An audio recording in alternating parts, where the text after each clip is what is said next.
Think and Grow Rich by Napoleon Hill. Chapter 2. Desire. The starting point of all achievement. The first step toward riches. When Edwin C. Barnes climbed down from the freight train in Orange, New Jersey, more than 30 years ago, he may have resembled a tramp, but his thoughts were those of a king. As he made his way from the railroad tracks to Thomas A. Edison's office, his mind was at work. He saw himself standing in Edison's presence. He heard himself asking Mr. Edison for an opportunity to carry out the one consuming obsession of his life, a burning desire to become the business associate of the great inventor. Barnes' desire was not a hope. It was not a wish. It was a keen, pulsating desire which transcended everything else. It was definite. The desire was not new when he approached Edison. It had been Barnes's dominating desire for a long time. In the beginning, when the desire first appeared in his mind, it may have been, probably was, only a wish. But it was no mere wish when he appeared before Edison with it. A few years later, Edwin C. Barnes again stood before Edison in the same office where he first met the inventor. This time his desire had been translated into reality. He was in business with Edison. The dominating dream of his life had become a reality. Today, people who know Barnes envy him because of the break life yielded him. They see him in the days of his triumph without taking the trouble to investigate the cause of his success. Barnes succeeded because he chose a definite goal, placed all of his energy, all of his willpower, all of his effort, everything back of that goal. He did not become the partner of Edison the day he arrived.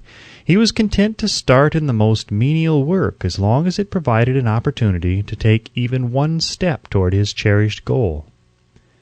5 years passed before the chance he had been seeking made its appearance. During all those years, not one ray of hope, not one promise of attainment of his desire had been held out to him. To everyone except himself, he appeared only another cog in the Edison business wheel. But in his own mind, he was the partner of Edison every minute of the time, from the very day that he first went to work there. It is a remarkable illustration of the power of a definite desire. Barnes won his goal because he wanted to be a business associate of Mr. Edison more than he wanted anything else. He created a plan by which to attain that purpose. But he burned all bridges behind him. He stood by his desire until it became the dominating obsession of his life and, finally, a fact. When he went to Orange, he did not say to himself, "I will try to induce Edison to give me a job of some sort." He said, "I will see Edison and put him on notice that I have come to go into business with him." He did not say, "I will work there for a few months, and if I get no encouragement I will quit and get a job somewhere else." He did say, "I will start anywhere. I will do anything Edison tells me to do, but before I am through I will be his associate." He did not say, "I will keep my eyes open for another opportunity in case I fail to get what I want in the Edison organization." He said, "There is but one thing in this world that I am determined to have, and that is a business association with Thomas A. Edison. I will burn all bridges behind me and stake my entire future on my ability to get what I want." He left himself no possible way of retreat. He had to win or perish. That is all there is to the Barnes story of success. A long while ago, a great warrior faced a situation which made it necessary for him to make a decision which inspired his success on the battlefield. He was about to send his armies against a powerful foe whose men outnumbered his own. He loaded his soldiers into boats, sailed to the enemy's country, unloaded soldiers and equipment, then gave the order to burn the ships that had carried them. Addressing his men before the first battle, he said, "You see the boats going up in smoke? That means that we cannot leave these shores alive unless we win. We now have no choice. We win or we perish." They won. Every person who wins in any undertaking must be willing to burn his ships and cut all sources of retreat. Only by doing so can one be sure of maintaining that state of mind as a burning desire to win, essential to success. The morning after the great Chicago fire, a group of merchants stood on State Street looking at the smoking remains of what had been their stores. They went into a conference to decide if they would try to rebuild or leave Chicago and start over in a more promising section of the country. They reached a decision, all except one, to leave Chicago. The merchant who decided to stay and rebuild pointed a finger at the remains of his store and said, "Gentlemen, on that very spot I will build the world's greatest store, no matter how many times it may burn down." That was more than 50 years ago. The store was built. It stands there today, a towering monument to the power of that state of mind known as burning desire. The easy thing for Marshall Field to have done would have been exactly what his fellow merchants did. When the going was hard and the future looked dismal, they pulled up and went where the going seemed easier. Mark well this difference between Marshall Field and the other merchants, because it is the same difference which distinguishes Edwin C. Barnes from thousands of other young men who have worked in the Edison organization. It is the same difference which distinguishes practically all who succeed from those who fail. Every human being who reaches the age of understanding of the purpose of money wishes for it. Wishing will not bring riches, but desiring riches with a state of mind that becomes an obsession, then planning definite ways and means to acquire riches, and backing those plans with persistence which does not recognize failure, will bring riches. The method by which desire for riches can be transmuted into its financial equivalent consists of 6 definite practical steps, viz. First, fix in your mind the exact amount of money you desire. It is not sufficient merely to say, "I want plenty of money." Be definite as to the amount. There is a psychological reason for definiteness which will be described in a subsequent chapter. Second, determine exactly what you intend to give in return for the money you desire. There is no such reality as something for nothing. Third, establish a definite date when you intend to possess the money you desire. Fourth, create a definite plan for carrying out your desire, and begin at once, whether you are ready or not, to put this plan into action. Fifth, write out a clear, concise statement of the amount of money you intend to acquire. Name the time limit for its acquisition. State what you intend to give in return for the money, and describe clearly the plan through which you intend to accumulate it. Sixth, read your written statement aloud twice daily, once just before retiring at night, and once after arising in the morning. As you read, see and feel and believe yourself already in possession of the money. It is important that you follow the instructions described in these 6 steps. It is especially important that you observe and follow the instructions in the 6th paragraph. You may complain that it is impossible for you to see yourself in possession of money before you actually have it. Here is where a burning desire will come to your aid. If you truly desire money so keenly that your desire is an obsession, you will have no difficulty in convincing yourself that you will acquire it. The object is to want money and to become so determined to have it that you convince yourself you will have it. Only those who become money conscious ever accumulate great riches. Money consciousness means that the mind has become so thoroughly saturated with the desire for money that one can see one's self already in possession of it. To the uninitiated, who has not been schooled in the working principles of the human mind, these instructions may appear impractical.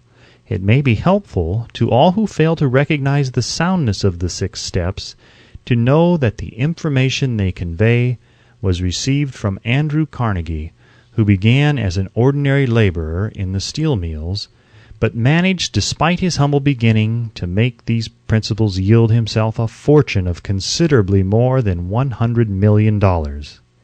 It may be of further help to know that the 6 steps here recommended were carefully scrutinized by the late Thomas A. Edison, who placed his stamp of approval upon them as being not only the steps essential for the accumulation of money, but necessary for the attainment of any definite goal. The steps call for no hard labor. They call for no sacrifice. They do not require one to become ridiculous or credulous. To apply them calls for no great amount of education, but the successful application of these 6 steps does call for sufficient imagination to enable one to see and to understand that accumulation of money cannot be left to chance, good fortune, and luck. One must realize that all who have accumulated great fortunes first did a certain amount of dreaming, hoping, wishing, desiring, and planning before they acquired money. You may as well know right here that you can never have riches in great quantities unless you can work yourself into a white heat of desire for money and actually believe you will possess it. You may as well know also that every great leader from the dawn of civilization down to the present was a dreamer. Christianity is the greatest potential power in the world today because its founder was an intense dreamer who had the vision and the imagination to see realities in their mental and spiritual form before they had been transmuted into physical form. If you do not see the great riches in your imagination, you will never see them in your bank balance. Never in the history of America has there been so great an opportunity for practical dreamers as now exists. The 6-year economic collapse has reduced all men substantially to the same level. A new race is about to be run. The stakes represent huge fortunes which will be accumulated within the next 10 years. The rules of the race have changed because we now live in a changed world that definitely favors the masses, those who had but little or no opportunity to win under the conditions existing during the Depression, when fear paralyzed growth and development. We who are in this race for riches should be encouraged to know that this changed world in which we live is demanding new ideas, new ways of doing things, new leaders, new inventions, new methods of teaching, new methods of marketing, new books, new literature, new features for the radio, new ideas for moving pictures. Back of all this demand for new and better things, there is one quality which one must possess to win, and that is definiteness of purpose, the knowledge of what one wants, and a burning desire to possess it. The business depression marked the death of one age and the birth of another. This changed world requires practical dreamers who can and will put their dreams into action. The practical dreamers have always been and always will be the pattern makers of civilization. We who desire to accumulate riches should remember the real leaders of the world always have been men who harnessed and put into practical use the intangible, unseen forces of unborn opportunity, and have converted those forces, or impulses of thought, into skyscrapers, cities, factories, airplanes, automobiles, and every form of convenience that makes life more pleasant. Tolerance and an open mind are practical necessities of the dreamer of today. Those who are afraid of new ideas are doomed before they start. Never has there been a time more favorable to pioneers than the present. True, there is no wild and woolly West to be conquered as in the days of the covered wagon, but there is a vast business, financial, and industrial world to be remolded and redirected along new and better lines. In planning to acquire your share of the riches, let no one influence you to scorn the dreamer. To win the big stakes in this changed world, you must catch the spirit of the great pioneers of the past, whose dreams have given to civilization all that it has of the value, the spirit which serves as the life-blood of our own country. Your opportunity and mine to develop and market our talents. Let us not forget, Columbus dreamed of an unknown world, staked his life on the existence of such a world, and discovered it. Copernicus, the great astronomer, dreamed of a multiplicity of worlds and revealed them. No one denounced him as impractical after he had triumphed. Instead, the world worshipped at his shrine, thus proving once more that success requires no apologies, failure permits no alibis. If the thing you wish to do is right, and you believe in it, go ahead and do it. Put your dream across, and never mind what they say if you meet with temporary defeat, for they perhaps do not know that every failure brings with it the seed of an equivalent success. Henry Ford, poor and uneducated, dreamed of a horseless carriage, went to work with what tools he possessed without waiting for opportunity to favor him, and now evidence of his dream belts the entire earth. He has put more wheels into operation than any man who ever lived, because he was not afraid to back his dreams. Thomas Edison dreamed of a lamp that could be operated by electricity, began where he stood to put his dream into action, and despite more than 10,000 failures, he stood by that dream until he made it a physical reality. Practical dreamers do not quit. Wayland dreamed of a chain of cigar stores, transformed his dream into action, and now the United Cigar Stores occupy the best corners in America. Lincoln dreamed of freedom for the black slaves, put his dream into action, and barely missed living to see a united North and South translate his dream into reality. The Wright brothers dreamed of a machine that would fly through the air. Now one may see evidence all over the world that they dreamed soundly. Marconi dreamed of a system for harnessing the intangible forces of the ether. Evidence that he did not dream in vain may be found in every wireless and radio in the world.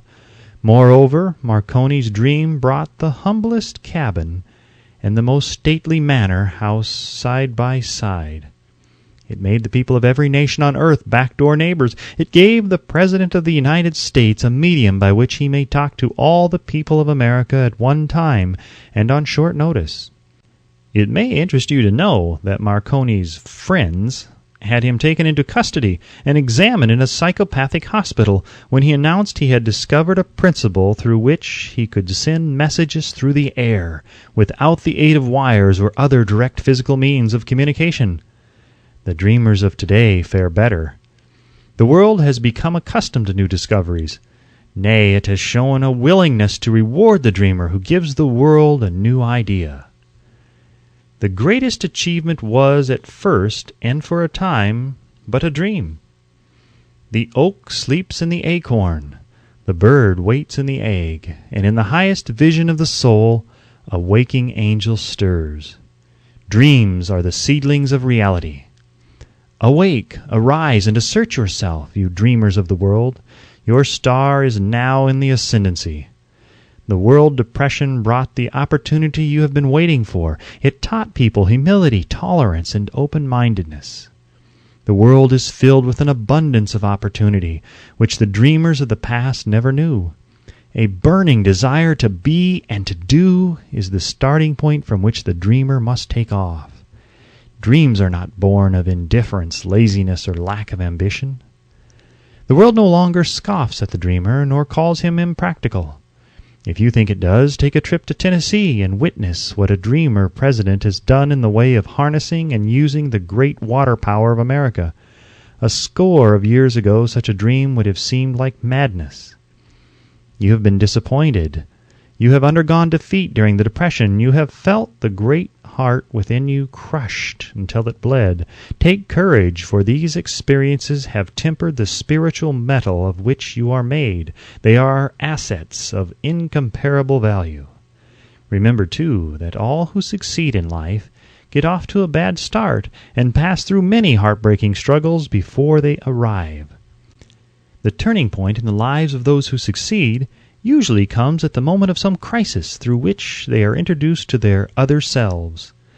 John Bunyan wrote The Pilgrim's Progress, which is among the finest of all English literature, after he had been confined in prison and sorely punished because of his views on the subject of religion. O. Henry discovered the genius which slept within his brain, after he had met with great misfortune and was confined in a prison cell in Columbus, Ohio. Being forced, through misfortune, to become acquainted with his other self, and to use his imagination, he discovered himself to be a great author instead of a miserable criminal and outcast. Strange and varied are the ways of life, and stranger still are the ways of infinite intelligence, through which men are sometimes forced to undergo all sorts of punishment before discovering their own brains and their own capacity to create useful ideas through imagination. Edison, the world's greatest inventor and scientist, was a tramp telegraph operator. He failed innumerable times before he was driven, finally, to the discovery of the genius which slept within his brain. Charles Dickens began by pasting labels on blacking pots. The tragedy of his first love penetrated the depths of his soul and converted him into one of the world's truly great authors. That tragedy produced, first, David Copperfield, then a succession of other works that made this a richer and better world for all who read his books. Disappointment over love affairs generally has the effect of driving men to drink and women to ruin, and this because most people never learn the art of transmuting their strongest emotions into dreams of a constructive nature. Helen Keller became deaf, dumb, and blind shortly after birth. Despite her greatest misfortune, she has written her name indelibly in the pages of the history of the great. Her entire life has served as evidence that no one ever is defeated until defeat has been accepted as a reality. Robert Burns was an illiterate country lad. He was cursed by poverty and grew up to be a drunkard in the bargain. The world was made better for his having lived because he clothed beautiful thoughts in poetry, and thereby plucked a thorn and planted a rose in its place. Booker T. Washington was born in slavery, handicapped by race and color.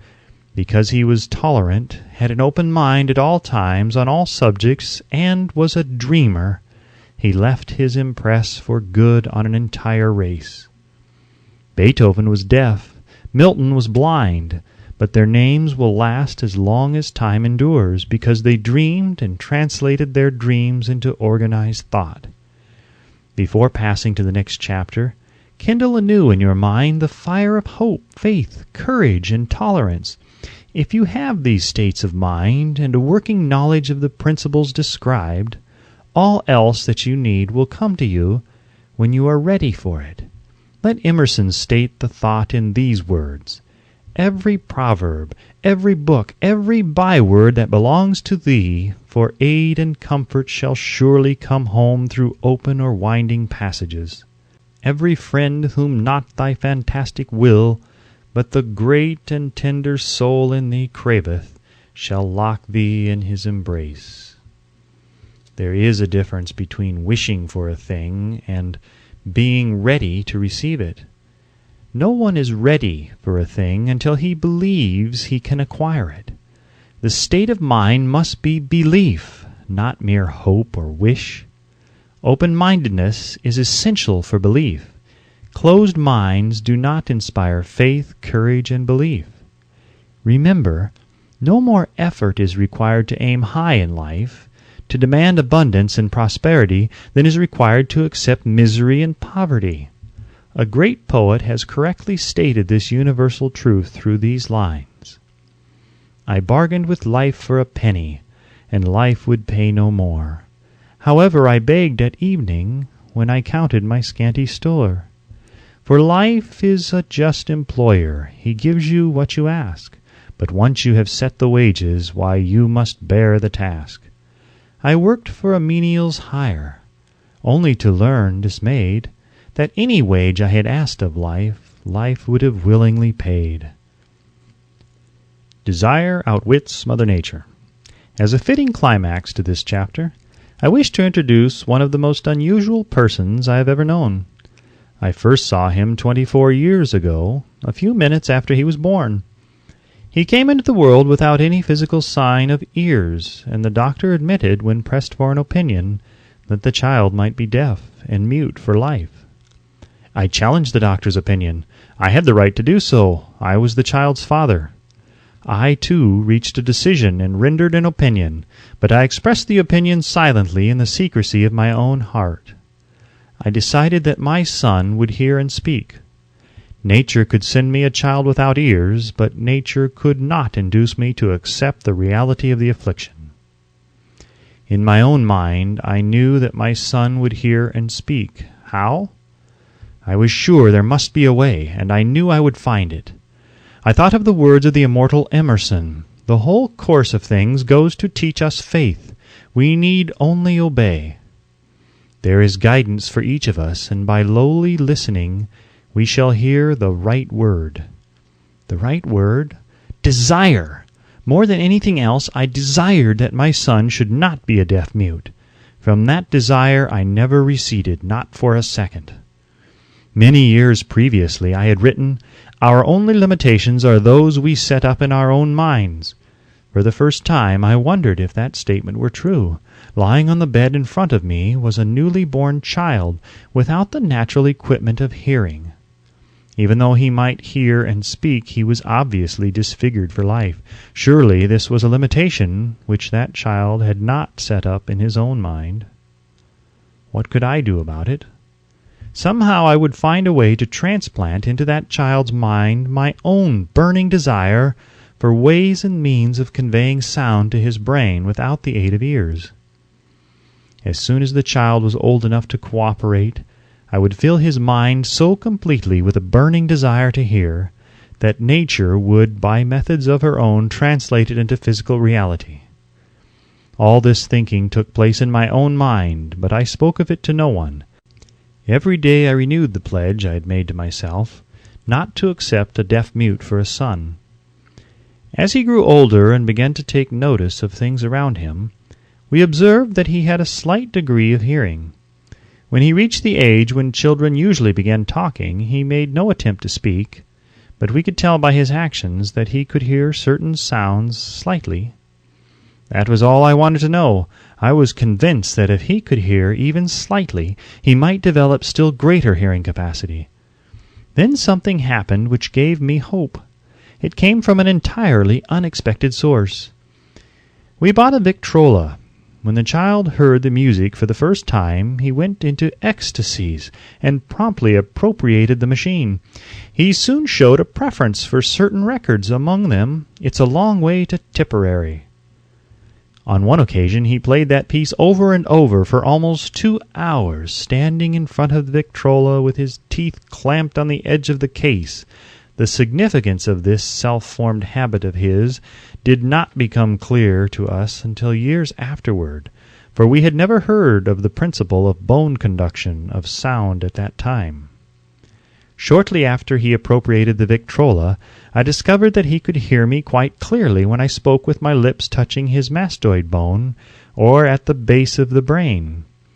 These discoveries placed in my possession the necessary media by which I began to translate into reality my burning desire to help my son develop hearing and speech. By that time he was making stabs at speaking certain words. The outlook was far from encouraging, but desire backed by faith knows no such words as impossible. Having determined that he could hear the sound of my voice plainly, I began immediately to transfer to his mind the desire to hear and speak. I soon discovered that the child enjoyed bedtime stories, so I went to work creating stories designed to develop in him self-reliance, imagination, and a keen desire to hear and to be normal. There was one story in particular which I emphasized by giving it some new and dramatic coloring each time it was told. It was designed to plant in his mind the thought that his affliction was not a liability, but an asset of great value, despite the fact that all the philosophy I had examined clearly indicated that every adversity brings with it the seed of an equivalent advantage. I must confess that I had not the slightest idea how this affliction could ever become an asset. However, I continued my practice of wrapping that philosophy in bedtime stories, hoping the time would come when he would find some plan by which his handicap could be made to serve some useful purpose. Reason told me plainly that there was no adequate compensation for the lack of ears and natural hearing equipment. Desire, backed by faith, pushed reason aside and inspired me to carry on. As I analyze the experience in retrospect, I can see now that my son's faith in me had much to do with the astounding results. He did not question anything I told him. I sold him the idea that he had a distinct advantage over his older brother, and that this advantage would reflect itself in many ways. For example, the teachers in school would observe that he had no ears, and because of this they would show him special attention and treat him with extraordinary kindness. They always did. His mother saw to that by visiting the teachers and arranging with them to give the child the extra attention necessary. I sold him the idea, too, that when he became old enough to sell newspapers — his older brother had already become a newspaper merchant — he would have a big advantage over his brother for the reason that people would pay him extra money for his wares because they could see that he was a bright, industrious boy despite the fact that he had no ears. We could notice that gradually the child's hearing was improving.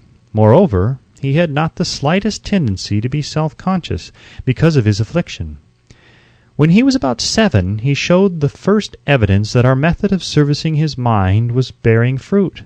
For several months he begged for the privilege of selling newspapers, but his mother would not give her consent. She was afraid that his deafness made it unsafe for him to go on the street alone. Finally, he took matters into his own hands. One afternoon, when he was left at home with the servants, he climbed through the kitchen window, shinnied to the ground, and set out on his own. He borrowed 6 cents in capital from the neighborhood shoemaker, invested it in papers, sold out, reinvested, and kept repeating until late in the evening. After balancing his accounts and paying back the 6 cents he had borrowed from his banker, he had a net profit of 42 cents. When he got home that night, we found him in bed asleep with the money tightly clenched in his hand. His mother opened his hand, removed the coins, and cried. Of all things, crying over her son's first victory seemed so inappropriate. My reaction was the reverse. I laughed heartily, for I knew that my endeavor to plant in the child's mind an attitude of faith in himself had been successful. His mother saw, in his first business venture, a little deaf boy who had gone out in the streets and risked his life to earn money. I saw a brave, ambitious, self-reliant little businessman whose stock in himself had been increased 100% because he had gone into business on his own initiative and had won. The transaction pleased me because I knew that he had given evidence of a trait of resourcefulness that would go with him all through life. Later events proved this to be true. When his older brother wanted something, he would lie on the floor, kick his feet in the air, cry for it, and get it. When the little deaf boy wanted something, he would plan a way to earn the money, then buy it for himself. He still follows that plan. Truly, my own son has taught me that handicaps can be converted into stepping stones on which one may climb toward some worthy goal, unless they are accepted as obstacles and used as alibis. The little deaf boy went through the grades, high school and college, without being able to hear his teachers excepting when they shouted loudly at close range. He did not go to a school for the deaf. We would not permit him to learn the sign language.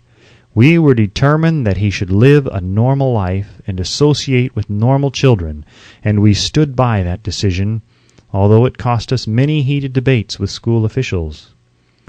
While he was in high school, he tried an electrical hearing aid, but it was of no value to him, due, we believed, to a condition that was disclosed when the child was 6 by Dr. J. Gordon Wilson of Chicago, when he operated on one side of the boy's head and discovered that there was no sign of natural hearing equipment. During his last week in college, 18 years after the operation, something happened which marked the most important turning point of his life. Through what seemed to be mere chance, he came into possession of another electrical hearing device, which was sent to him on trial. He was slow about testing it due to his disappointment with a similar device. Finally, he picked the instrument up and more or less carelessly placed it on his head, hooked up the battery, and lo, as if by a stroke of magic, his lifelong desire for normal hearing became a reality. For the first time in his life, he heard practically as well as any person with normal hearing. God moves in mysterious ways his wonders to perform.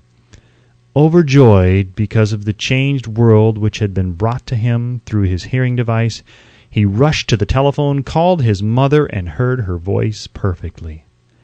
The next day he plainly heard the voices of his professors in class for the first time in his life. Previously, he could hear them only when they shouted at short range.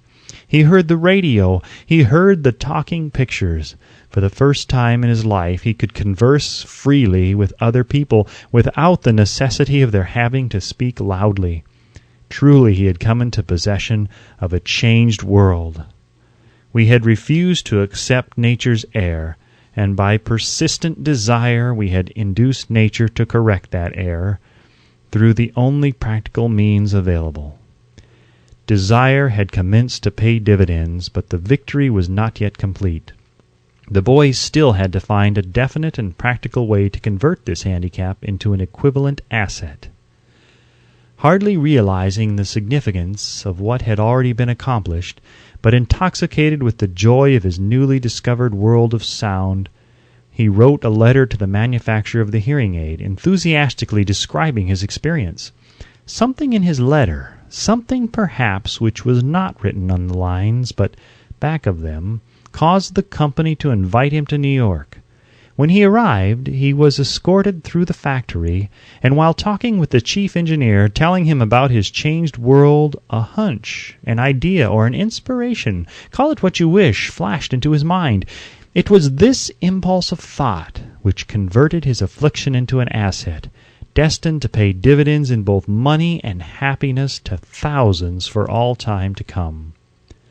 The sum and substance of that impulsive thought was this. It occurred to him that he might be of help to the millions of deafened people who go through life without the benefit of hearing devices, if he could find a way to tell them the story of his changed world.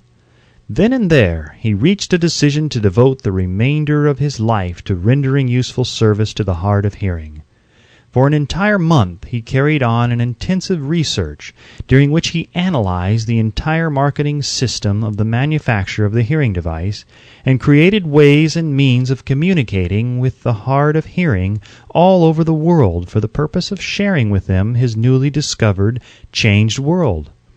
When this was done, he put in writing a 2-year plan based upon his findings. When he presented the plan to the company, he was instantly given a position for the purpose of carrying out his ambition.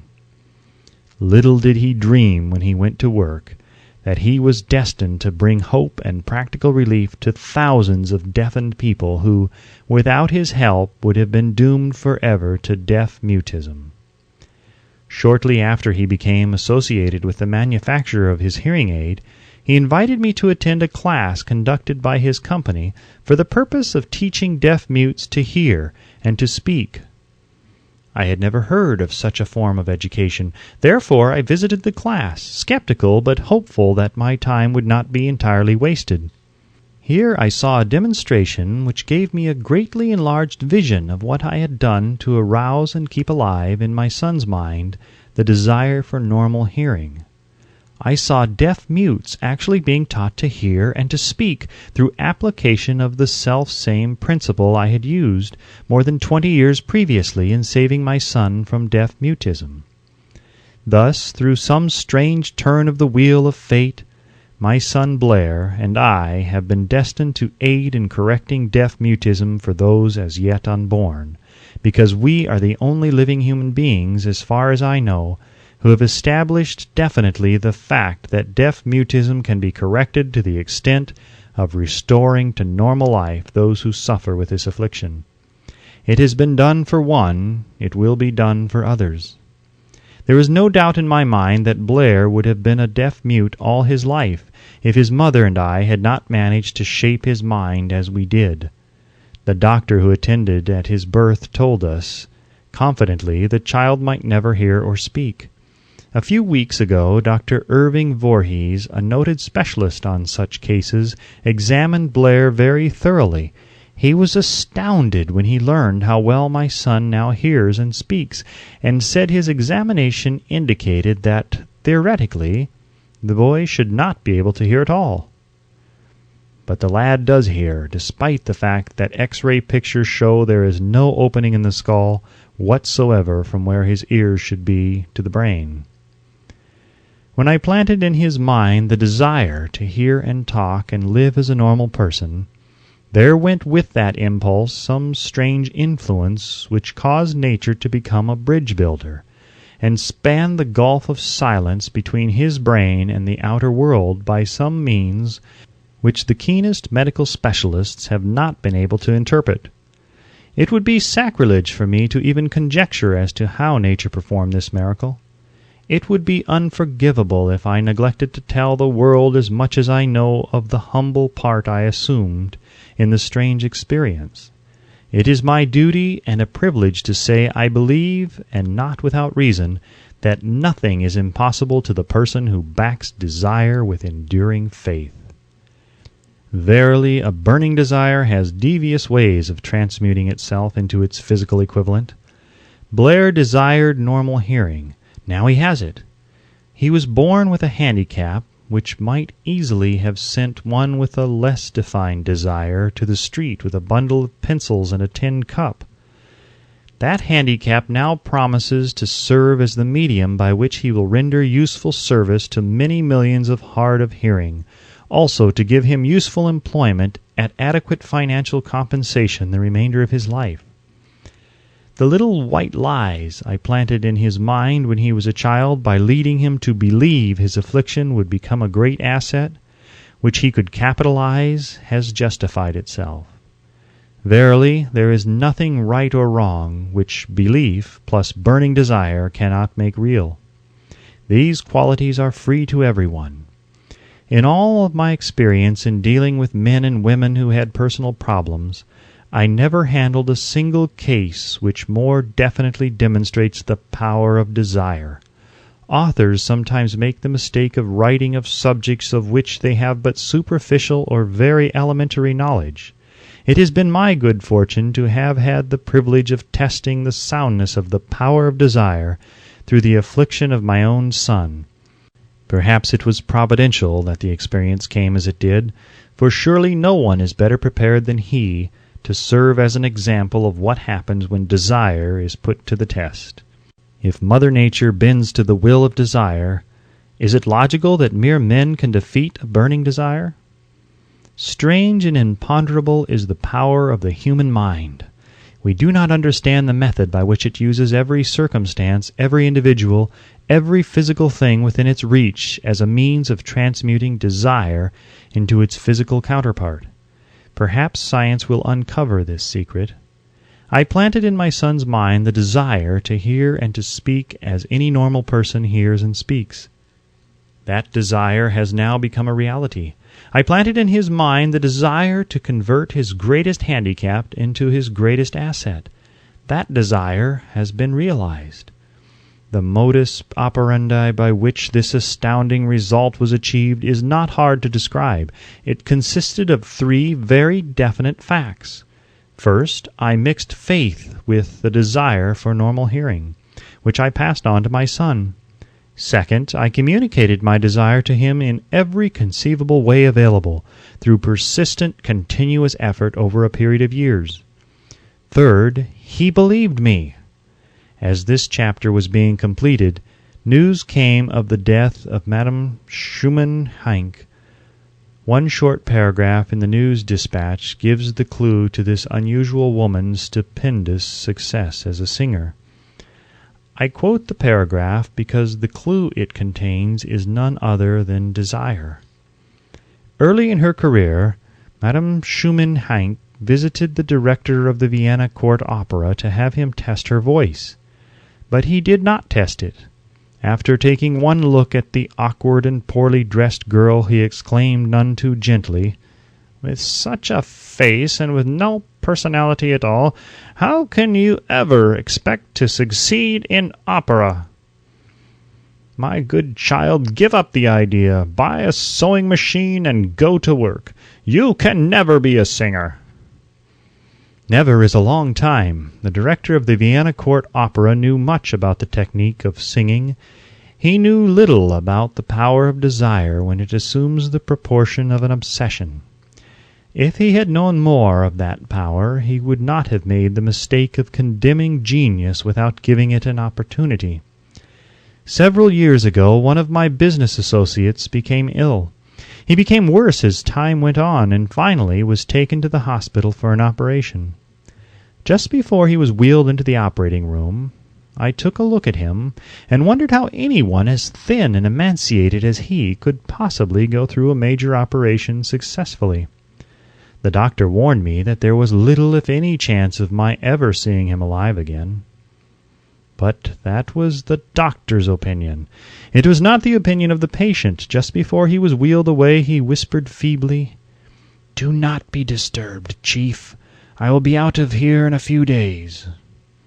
The attending nurse looked at me with pity.